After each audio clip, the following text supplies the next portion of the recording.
గతంలో ఢిల్లీ బీజేపీ నేతలు ఆప్ ప్రభుత్వాన్ని రద్దు చేయాలని కోరుతూ ఒక మెమొరాండంను రాష్ట్రపతి ద్రౌపది ముర్ముకి సమర్పించారు.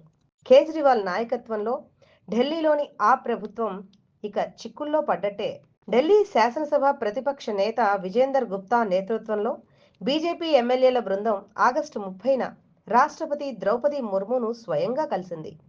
మద్యం కుంభకోణం కేసులో జైల్లో ఉన్నప్పటికీ కేజ్రీవాల్ తన సీఎం పదవికి రాజీనామా చేయకపోవడంతో పరిపాలన గాడి తప్పి రాష్ట్రంలో రాజకీయ సంక్షోభం నెలకొందని రాష్ట్రపతికి తెలియజేసింది.